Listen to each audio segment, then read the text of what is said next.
가족과 이웃을 구원하는 전도자로 살아갑시다. 오늘은요, 이 종려주일이라고 그래요. 이 보통 저도 절기를 많이 보내요. 그러니까 인생 오래 살아야 되는 것 같아요. 여러분들도 인생 오래 살면 그저 매년 돌아오는 게 당연한 듯하고 살았는데, 야, 이게 보통 기적이 아니구나, 그런 거를 깨닫게 되듯이 이렇게 절기를 맞이하면, 또 예수님께서 이 땅에 오셔서 고난 받으시고 부활하신 이 부활주일도 맞이하면 또 늘 잊었던 것, 그동안에 몰랐던 것, 이런 것들을 자꾸 깨닫게 하십니다. 제가 언젠가 신학교 다닐 때 또 목사님들이 이런 말씀하시는 걸 들었어요. 절기 설교가 제일 어렵다. 왜 그러냐면, 절기는 어쨌든 그걸 얘기해야 되는데 매년 돌아오는데 매년 똑같은 걸 할 수 없다. 충분히 이해를 해요. 근데 제가 경험을 해보니까 그렇지가 않아요. 왜 그럴까? 매년 주시는 은혜가 달라요. 그래서 매년 똑같지가 않고 똑같을 필요가 없어요. 매년 주시는 은혜가 달라요. 똑같은 말씀인데 매년 나이를 먹거나 경험이 쌓이거나 성숙해지거나 하면 받는 은혜가 달라요. 그래서 올해는 또 올해대로 하나님께서 주시는 은혜가 있어서 여러분하고 나누고자 합니다. 이 장면은 21장은 바로 이제 예루살렘 입성하는 장면이에요. 그래서 입성하기 직전에, 그러니까 이제 여전히 다른 말로 표현하면 예수님은 당신이 아는 길을 가세요. 그게 이제 십자가에 달려 돌아가시는 그 길을 가셔요. 근데 그 이제 정말 문 앞에 온 거죠. 문 앞에. 근데 문 앞에 왔음에도 불구하고 이제 따르던 사람들은 여전히 그 뜻을 전혀 이해하지 못하고 있는 지금 상황을 말씀을 드리는 거예요. 그런데 사실은 저는 평소에 답답하다. 이 엄마는 아들들 예수님한테 찾아가서 말해요. 부탁하는 거예요. 여러분, 이 엄마가 찾아가서 부탁한다는 얘기는 뭘 의미하냐면, 엄마는 예수님의 최측근이라는 걸 의미합니다. 왜냐하면 예수님과 가까이 지내지 않은 사람은 지금 예수님이 얼마나 비장한지, 지금 뭔가가 일어나는지를 못 느껴요. 그러니까 이분은 느끼고 있는 거예요. 그렇다면은 정말 예수님의 최측근이라는 거죠. 이제는 뭔가 예수님의 생애에도 이건 막바지에 왔고, 이제 뭔가가 일어날 거다. 이제 일어날 때 그때 딱 잡지 않으면 안 된다는, 뭔가 이 굉장한 지금 이 뭔가를 느끼는 사람이라는 거, 이게 굉장히 중요한 거예요.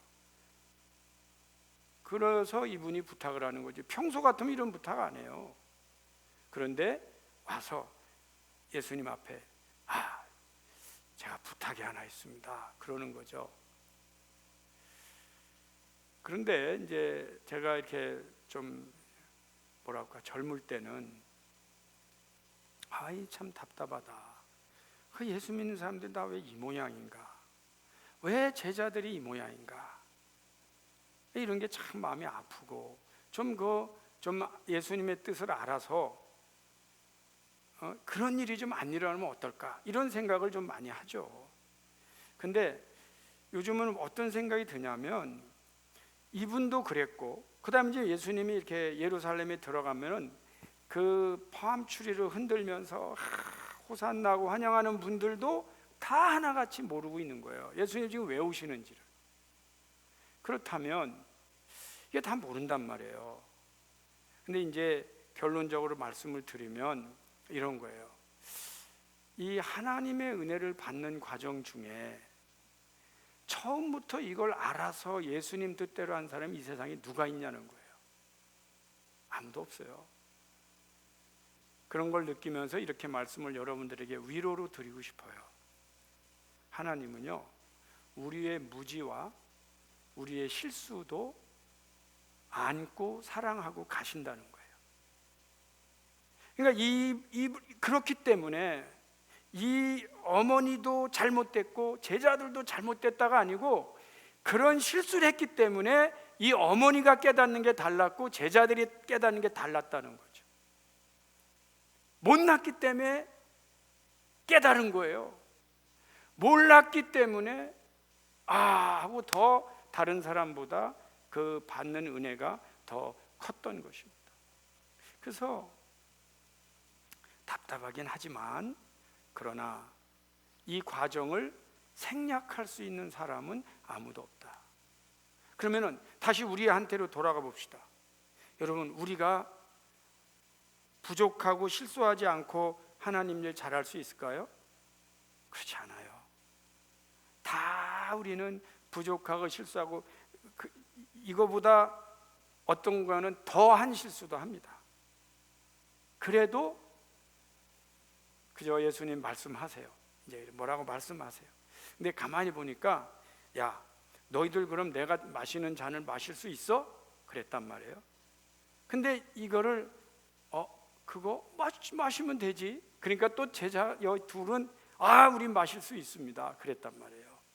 그러면 예수님께서 내가 마실 잔을 너희 마실 수 있든, 예수님께서는 이 잔을 내게서 옮겨달라고 기도했을 때 이 잔은 뭐냐면 결국 십자가의 죽음이라.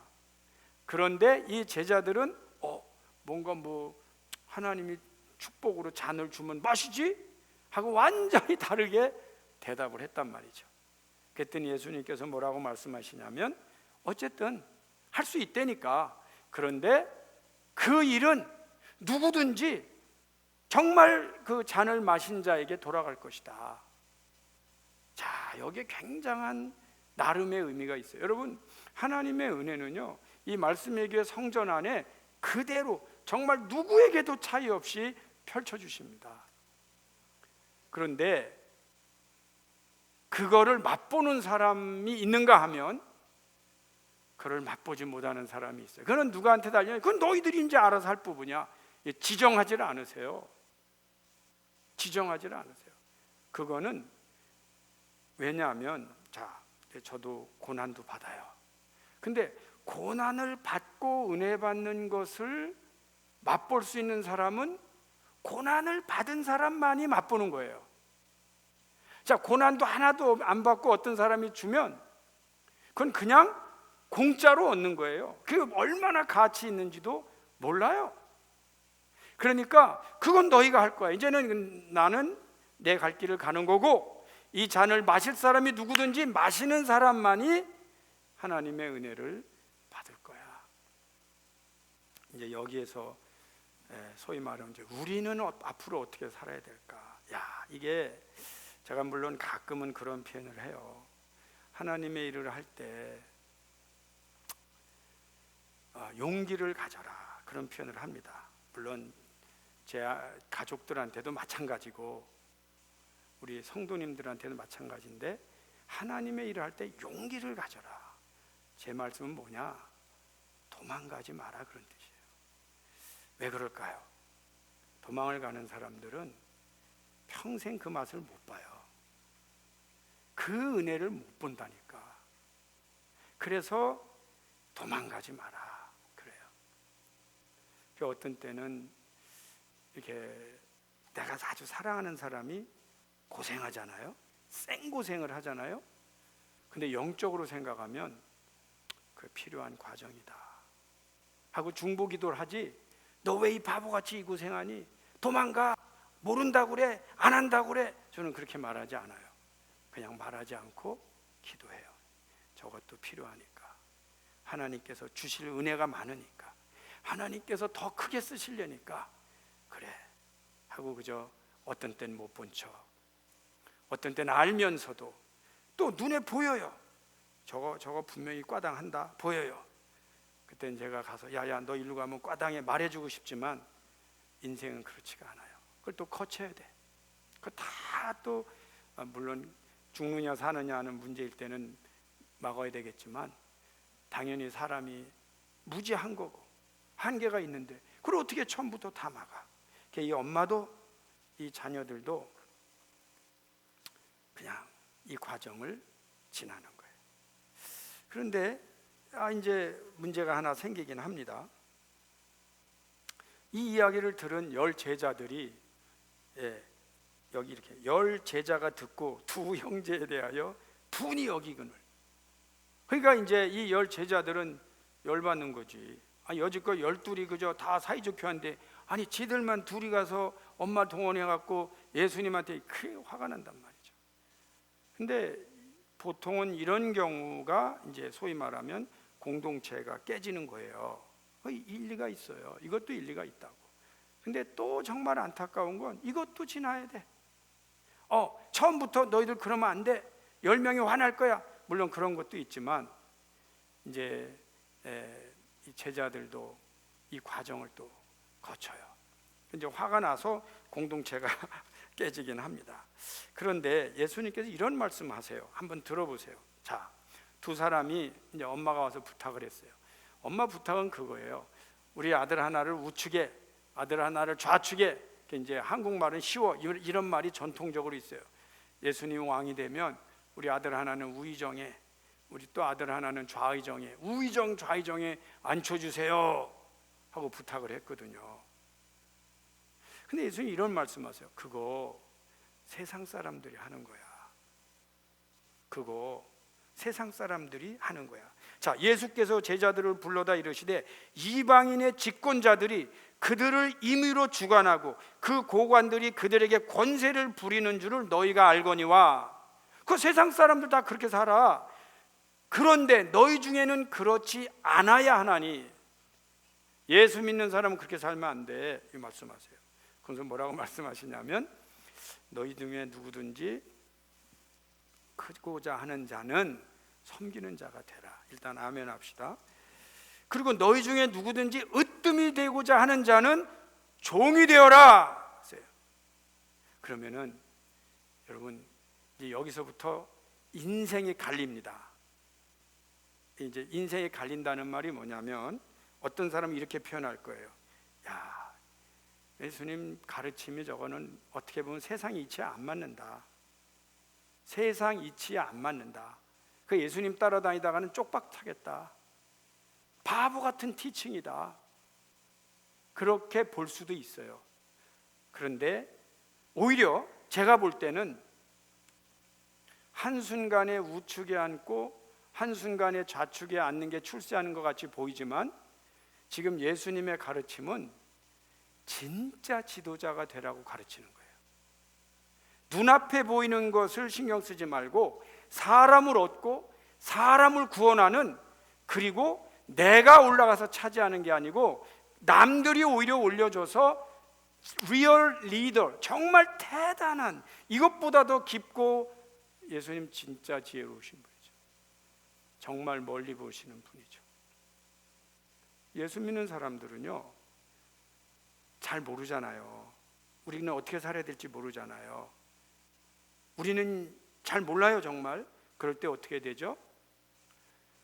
눈 감고 잘 이해가 안 가도 예수님께서 보시는 게 하나님이 보시는 거예요.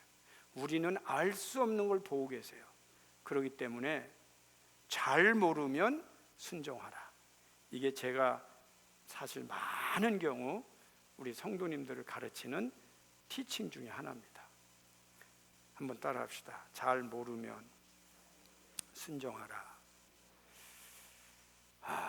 물론 세상적인 방법이 있어요.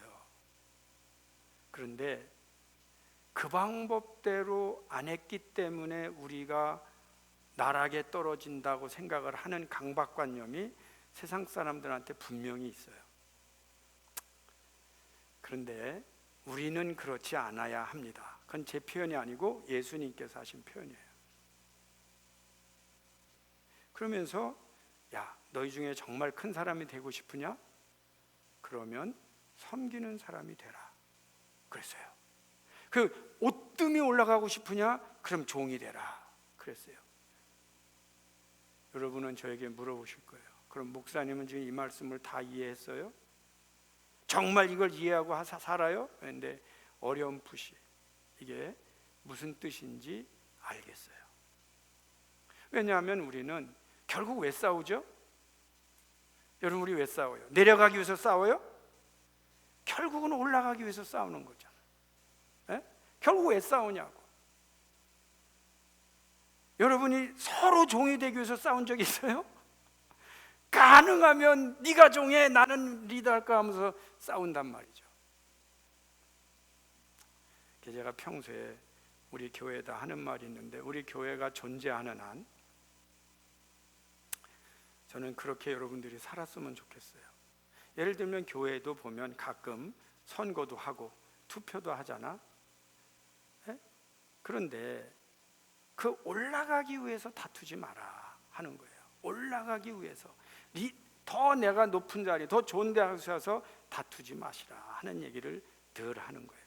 정말 그런 마음이 있으면 섬기는 사람이 되고 종이 될 때 교회는 아름답게 하나님의 뜻이 하모나이징, 뜻이 이루어지는데, 몇 사람이 전화해서 모입시다. 이번에 내가 이런 계획이 있다. 어디에나 있어요. 지방에도 있고 총회도 있고 어디에나 있어요. 그래서 저는 가끔 그런 생각을 해요. 교회는 오래 다녔는데 어떻게 저렇게 예수님의 뜻과 반대로 행동할까? 누가 가르친 윤리인가? 참 그런 생각을 늘 해요. 하면서도 그러므로 나는 옳다고 그러면은 모두가 절대 동의하지 않아요. 네가 뭔데 그래? 그러지. 그래서 말도 잘 안 해요. 다만 우리 크리스찬으로서 살아갈 때 어떻게 하면은 세상에서 우리는 살아가, 맞아요. 그럼에도 불구하고 크리스찬 웨이, 예수님이 가르쳐준 방법으로 사는 방법을 우리가 삶에 이렇게 실천하잖아요. 그러면 제가 볼 때 기독교인들이요, 욕먹을 일이 없어요. 다 리더가 돼요. 다 그 사람들이 인사해요. 그 다음에 이제 28절입니다. 오늘 말씀의 핵심인데, 그러면서 이런 말씀하십니다. 인자가 온 것은 섬김을 받으려 함이 아니라 도리어 섬기려 하고 자기 목숨을 많은 사람의 대속물로 주려 함이니라, 이렇게 말씀하세요. 이게 너무 귀한 말씀인데 우리 다 같이 한번 보겠습니다. 28절입니다. 시작. 인자가 온 것은 섬김을 받으려 함이 아니라 도리어 섬기려 하고 자기 목숨을 많은 사람의 대속물로 주려 함이니라 그랬어요. 영어로 이렇게 보니까 Just as the Son of Man did not come to be served, but to serve and give his life as a ransom for many. 그랬단 말이에요. 근데 오늘 제가 좀 대속물로 주러 오셨는데 이 말씀 중에 조금 특별한 게 있어요. 그게 뭐냐면 많은 사람이라고 하고요, 영어로 보면 for many, 이거요 누구를 위해서 오셨다는 표현이 없어요. 그냥 for many. 이건 무슨 말인지 아세요? 누구나 대속물로 예수님이 가셨는데, 예를 들면 사람들은 욕심이 있어요. for many가 아니고 거기에 뭔가 캐러고라이징을 하기를 원해요. for Jew, 주이시들, 아니면 for Korean들, 뭐 아니면 for white people, maybe for other races, 이렇게 다른 데 이렇게 딱 캐러고라이징. 심지어는 한국의 많은 이단 중에 하나가 only for 14만 4천, 또 그럼 되게 좋아해. 이거 다 누가 하는 일인지 아세요? 다 하나님의 뜻과 상관없이 인간들이 하는 거예요. 왜 이 매니 안에는 누가 있느냐? 아까도 말씀드렸지만 예수님을 믿고 함께 동행하고 예수님과 같이 십자가 지고 예수님과 함께 부활하는 사람 모두에게 열려있는 말씀인 줄 믿습니다. 우리가 이 특정인에게 이게 한정되길 원하는 것은 다 인간의 욕심이에요. 여러분, 혹시 고학력자를 위해서 예수님이 돌아가신 것 같아요? 혹시 여러분 몇몇 특정 부자들을 위해서 예수님 돌아가신 것 같아요? 저는 여러분들이 참 잘 지내는 거 너무 좋아요. 그러나 이런 의식을 가지고 몇 명이 모인다면 그거는 예수님의 뜻과는 전혀 상관없는 일이죠. 저희 교회는 그렇지 않아요. 제가 다 알아요. 우리들 가운데 이렇게 몇몇 특정인을 위한 이런 의식을 가진 사람이 없어요. 그런데 또 어떤 때는 보면은 그런 느낌이 들 때가 있어요. 그런 느낌이 들 때. 제가 가끔 한 번씩 인용하는데, 저는 예를 들면 1년이나 2년이나 몇 년이나 영화 한 편을 못 봐요. 보는 시간이 너무 지루하고 재미도 없고 그런 편인데, 어쩌다가 또 하도 유명하니까 타이타닉 그 배가 침몰하는 거를 영화를 봤어요. 근데 여러분 그 영화에서 이제 막 침몰할 때 이렇게 바이올린이고 거기 악기하는 분들이 연주해줘, 그런 거 다 아름답게 보겠죠. 근데 이제 그 배 위에서 주일날, 또 배 밑에서 이제 주일날인데 배 위에서는 예배를 드려요. 예배 주일날. 그리고 배 밑에서는 약간 좀 그 일하는 사람들이 막 자기들끼리 자기들만의 이제 춤도 추고 시간을 보내요. 그러다가 그 남자 주인공이 이제 막 이렇게 예배 소리 듣고 위로 올라와 보니까 예배를 드리는 거예요. 여러분 본 사람은 본 대로, 못 본 사람은 못 본 대로 들으시면 돼요. 근데 이 사람이 그 예배 드리는 데 가니까 안내하는 분이 그를 막아요. 이 예배는 너희 같은 사람들을 위해서 지금 드리는 예배가 아니다. 너는 이 예배, 그래서 그 사람이 예배 드리는데 못 들어가요. 여러분 배가 왜 침몰하는 거? 이러면 보통 이런 유명한 영화들은요, 그 안에 굉장히 비판적인 목소리를 깔고 있어요. 근데 서양 문명이, 소위 말하면 이 기독교 문명이, 특히 기독교인들이 예배 드린다고 하면서 이렇게 인간들을 구분해 놓지 않았느냐? 너희들은 침몰해도 싸다는 메시지가 거기에 있는 거예요. 그래서 저는 그 장면을 보면서 좀 죄송하지만 충분히 가능한 비판이었다. 예수님께서는 그 많은 사람을 위하여 대속물로 돌아가셨는데, 인간들이 부의, 지식의, 또 클래스, 어떤 직분에 따라서 우리는 예배를 드릴 수 있고, 여기는 너희들이 예배를 드릴 자리가 아니라고 돌려보내고 나누고 하는 것들이 정말 마음이 아프죠. 여러분은 마음 안 아파요? 정말 마음 아프죠. 어쩌면 예수님을 믿는다는 분들이 어찌 저렇게 예수님의 뜻과는 반대로 행할까? 그런데 그런 생각도 하는 게 좋아요. 내가 이 생각을 남을 비판하는 데 쓰지 말고 나를 반성하는 데 쓰는 게 좋다는 거죠. 저도 목사잖아요. 제가 목사예요.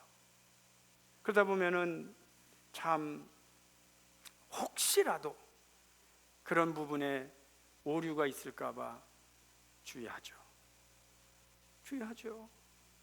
그리고 열으려고 하죠. 그리고 더 내려가려고 하죠.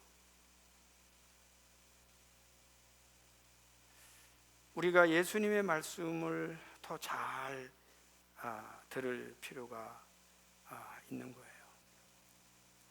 그 다음에 이제 또 다른 사건이 하나 나오는데, 이게 이제 마가복음에도 나오는데, 마가복음에는 바디메오 한 명이고 마태복음에는 이제 두 사람으로 나오는데, 여기서 두 가지 이제 여기 플롯이 있는데, 이 보통 성경에는요, 이 맹인의 눈을 뜨게 하는 장면이 나와요. 근데 맹인의 눈을 뜨게 하는 장면에는 반드시 영적인 눈이 띄어진다는 의미가 같이 들어가 있어요. 예수님께서 그냥 어떤 맹인을 그냥 눈 뜨게 하는 게 아니에요. 그래서 여기에서는 바디메오의 눈을 뜨게 하는 것이나 이 두 사람, 마태복음에서 두 사람이 보통 유대 사회에서 두 사람이 등장하는 것은 증거하는 능력, 우리가 법원에 가면 꼭 증인이 2명 필요하듯이 증거하는 능력에 강력하게 드러낼 때 유대인들이 사용하는 그래서 이런 사람이 많은데 그 다 소용없어. 다만 이제 마가복음 같은 경우는 심볼릭하게 한 명을 등장시켰지만 이 증거는 틀림없다 하는 의미에서 2명이 등장을 또 하게 됩니다. 이 두 사람이 소리 질러서 우리 보게 해달라, 이제 불쌍히 여겨달라. 그러니까 이제 예수님께서 그들을 만지셔서 눈을 뜨게 해주십니다. 그랬더니 어떻게 됐어요? 34절에 보니까 예수께서 불쌍히 여기사 그들의 눈을 만지시니 곧 보게 되어 그들이 어떻게 했어요? 다 같이 시작. 예수를 따르니라 그랬어요. 자, 저를 보세요. 예루살렘에 갈 때는요, 예수님을 따라 들어가는 사람이 많아요. 그리고 저기에서는 또 예수님을 환영하는 사람도 많아요. 근데 흥미로운 거는 예수님을 따라가는 사람이나 환영하는 사람이나 우리가 왜 환영하는지, 우리가 왜 따르는지 그렇게 정확하게 알지 못해요. 근데 중요한 거는 그 사람들 가운데 구원받는 사람이 나오는 거예요. 우리가 그 사람들이 모르기 때문에 다 제해도 안 돼요. 오늘날 우리가 교회 다닐 때 다 알고 믿으면 얼마나 좋겠어요. 그런데 그렇지가 않아요. 모르고 나오는 사람도 있고 딴 생각하고 나오는 사람도 있고, 그리고 심지어는 내가 여기를 왜 따라오는지 영문도 모르고 오는 사람도 있어요. 그냥 한대니까 같이 하는 사람도 있다니까. 그래도 그들 가운데 예수님이 for many, 그들을 사랑하셔서 대속물로 돌아가신 겁니다. 구분은 우리가 하는 거지, 하나님은 그분들을 위하여, 그분들도 구원의 대상인 거예요. 누가? 잘 모르는 사람도. 아마 이 맹인은 눈을 뜨고 구원자인 거는 잘 몰라도 이분들에게 많은 구원자예요. 예수님이 안 따를 수가 없는 거죠. 여러분이 교회 다니면서도 각자 체험을 하잖아요. 그 체험이 있는 거예요. 근데 그게 예수님이 나의 구원자고 영생을 주신 분이란 건 모르지만 잊을 수 없는 고마운 분, 나를 살려주신 분, 그 은혜를 입은 거예요.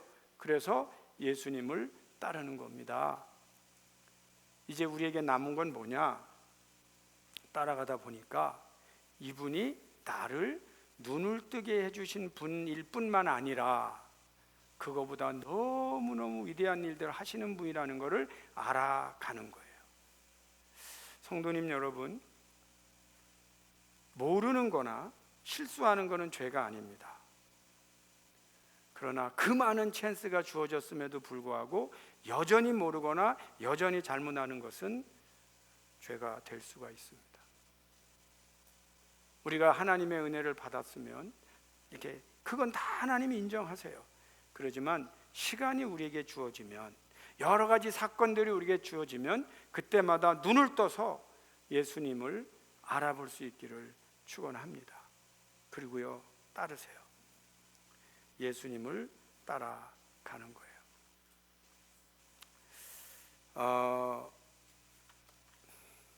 제가 요즘 좀 반성하는 게 있어요. 반성하는 것이 예수님이 많은 분을 위한 대속 제물로 돌아가셨다, 여기까지만 설교를 하면 또 알겠어요 해놓고도 여전히 우리 예배드린 분들하고 밑에 내려가서 친교하는 분들로 이 메시지와 예배는 정해지고 말아요. 그 매니가 많은 사람들을 위해 죽으신 예수님의 뜻을 안다면 우리는 우리 말고 구원받을 사람이 밖에 너무나 많다는 것까지 알고 있어야 되는 거예요.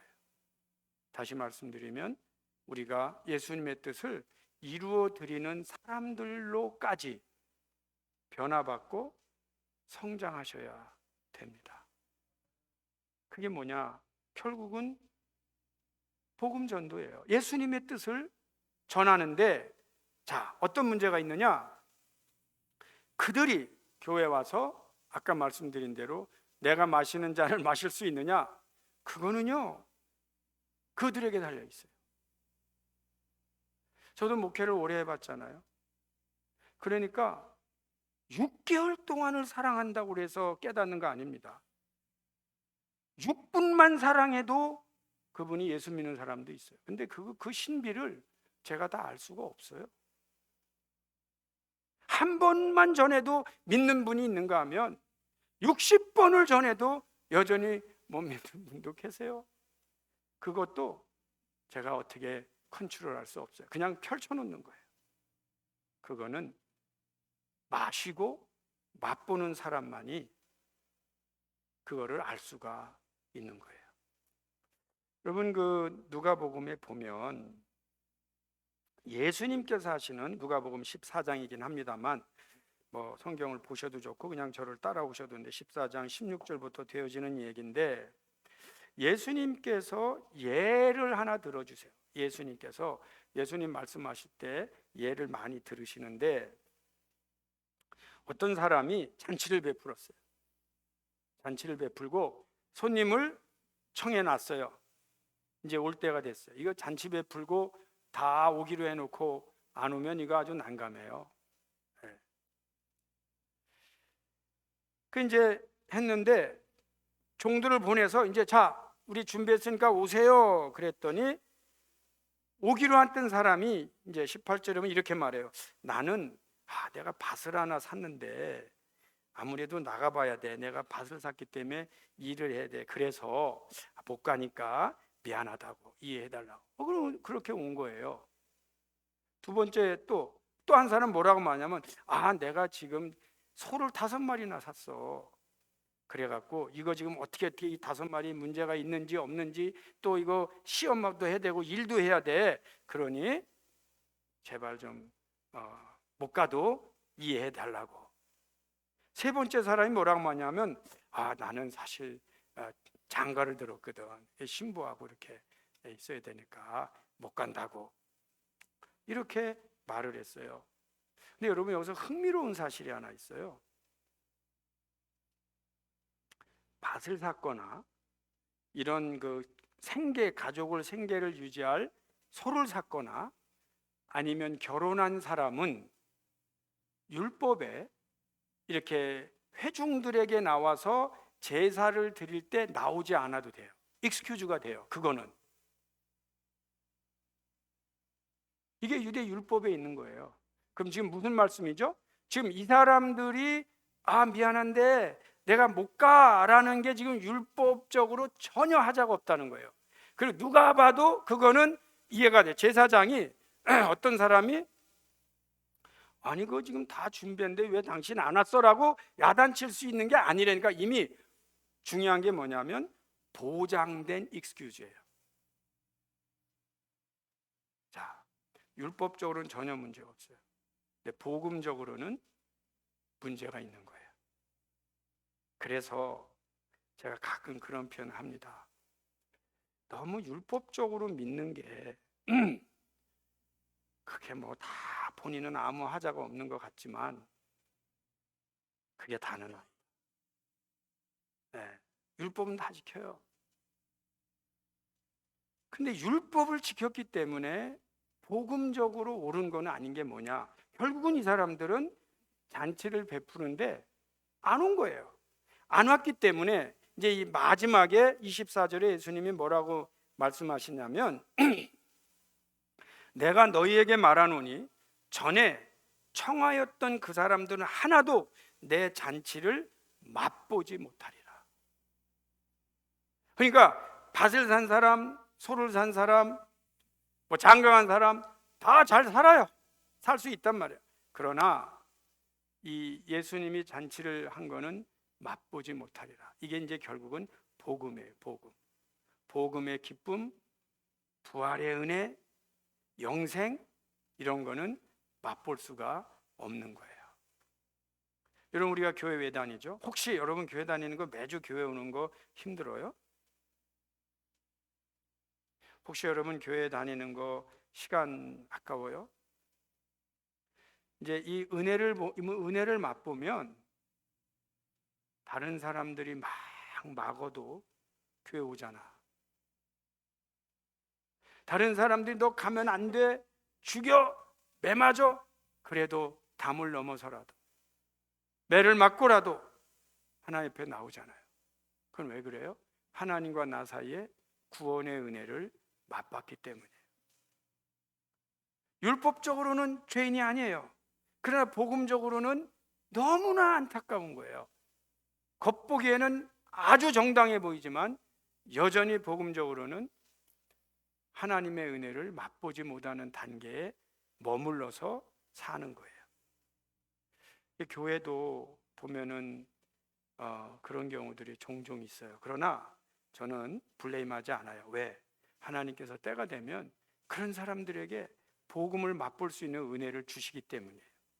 그래서 여러분 교회 나오는 분들은 끝까지 잘 나올 수 있도록 성도님들이 그분들이 모를 때, 실수할 때도 견뎌줘야 돼요. 함께 견뎌줘야 하나님께서 그들을 붙들고 은혜 받을 때 그 은혜 받는 거예요. 그래서 그거를 맛보고 나면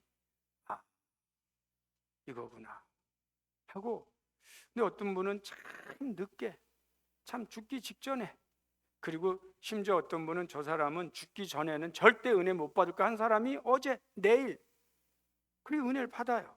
그러니까 하나님의 신비죠. 그러니까 결국은 율법적으로는 옳아 보이지만 복음적으로는 역사가 일어나지 않아요. 그러므로 이제 예수님이 이렇게 말씀하세요. 종이 돌아와 주인에게 고하니 이에 집주인이 노하여 그 종에게 이르되 빨리 시내의 거리와 골목으로 나가서 가난한 자들과 불편한 자들과 맹인들과 저는 자들을 데리고 오라 그랬어요. 여러분 조금 독특하지 않아요? 다시 읽어드릴게요. 시내와 거리로 가라. 가는데 가난한 자들, 몸 불편한 자들, 맹인들, 저는 자들을 데리고 와라. 좀 특별하지 않아요? 요즘 교회 입장을 혹시 이렇게 표현하면 어떨까요? 데려와 봐야 아무 쓸데도 없는 사람들. 혹시 그렇게 느껴져요? 이게 이제 사실은 예수님께서 이 예화, 이게 이제 예를 들어 하시는 말씀을 하시는 목적이 있는 것 같아요. 알고 봤더니 이 종교적인 사람들이 이제 이런 거예요, 여러분. 그 사람이 오면 그 사람도 좋고 나도 좋은 정도의 사람들만 초청을 하는 거예요. 하나님께서 이 많은 사람들, 모든 사람들 위해 돌아가시고 대속제물로 가셨다는 것은 그렇다 치고, 그러나 이제 이 잔치를 베풀었으니까 오는 분들은 누구 정도 와야 되냐면 최소한 내가 이 정도 했으니까 이 정도 그분 와야 된다 해서 본인들이 이제 정해서 이렇게 오라고 한 거죠. 네. 그런데 예수님은 완전히 다른 말씀을 하세요. 가난한 자들과 몸 불편한 자들과 맹인들과 저는 자들을 데리고 와라. 고민이 많죠? 여러분 전도는 하고 싶은데 고민이 많죠. 심지어는 저도 목사니까 다 아는 얘기예요. 제가 모르는 얘기하는 게 아니에요.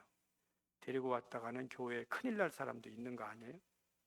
그러니까 우리가 가끔 그런 부분에 대해서 결정을 하는 거예요. 벌써 캐러고라이징을 하는 거지. 이 사람 와도 되고 안 와도 되고.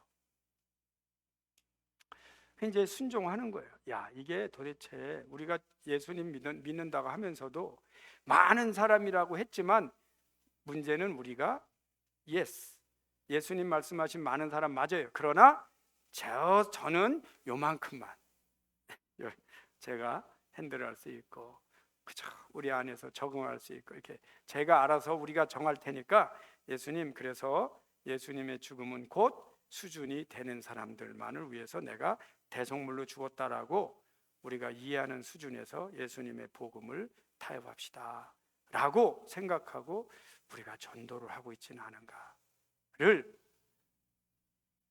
반성하고 회개하게 됐다는 말씀입니다.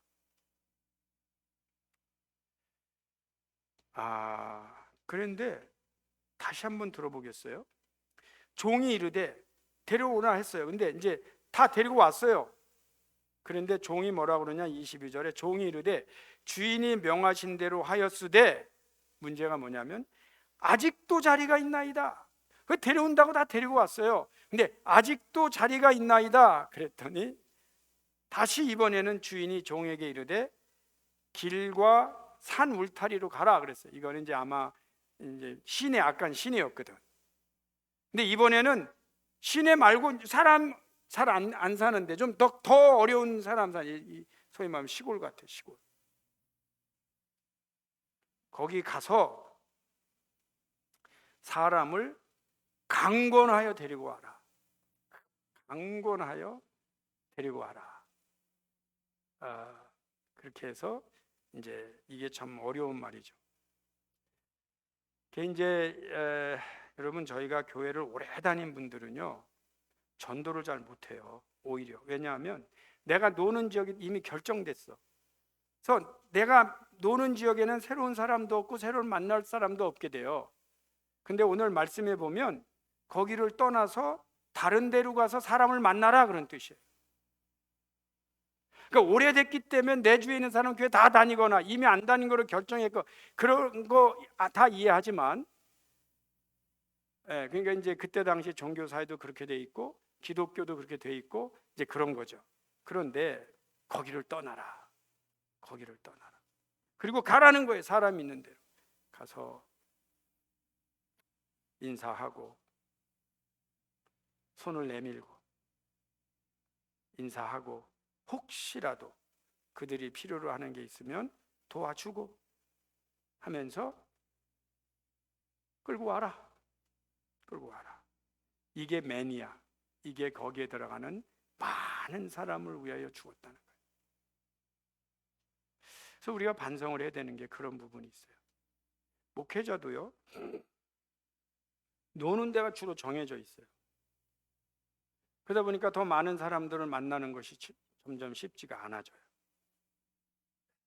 그리고 우리들끼리만 모이기가 또 편해, 마음이.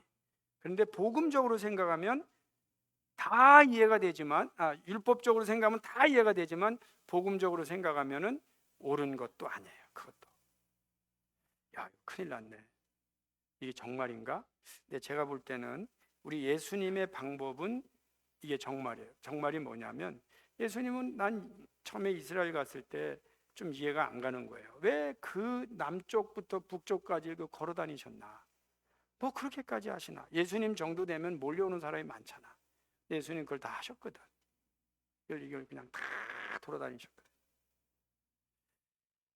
이게 참 뭘 의미하나? 이제 저는 지형적으로는 남북 이스라엘을 의미해요. 저에게는, 내가 이해하기로는 예수님은 남유다 북이스라엘이 나눠 있는 걸 원치 않으세요. 왜냐? 메시아는 남유다 북이스라엘이 아니고 이스라엘과 전 세계거든. 그래서 예수님은 그걸 다 다니셨어요. 그리고 12제자는 12지파를 의미하세요. 그러니까 예수님은 계속 새로운 사람들을 만나면서 다니신 거였어요. 그 사람들이 누구냐? many, for many, 많은 사람들. 그래서 우리가 한번 그 의식을 깨워봅시다. 우리가 새로운 사람들을 어떻게, 그리고 내가 볼 때 다 이 사회적으로 이분 원래 다 밖에 있는 사람들이에요. 이런 사람들을 영어로는 marginalized라고 불러요. 변두리 사람들이란 말이에요. 근데 그분들을 데리고 와라, 이런 말씀이에요. 그분들을 데리고 와.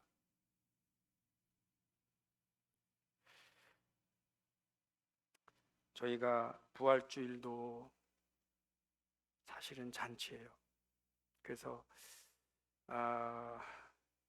다음 주에 여러분들이 얼마나 하고 이런 걸 제가 카운트하지는 않아요. 제가 한번 설교했기 때문에 전 교인이 다 듣고 다 이것도 또 길게 봐요. 다만 오늘 말씀을 듣고 그래 나도 한번 해보자 하고 그저 시도해보는 거지. 다음 주에 몇 명 목표 정해놓고 뭐 누가는 데리고 왔나 안 데리고 왔나 그거 저 보지 않아요.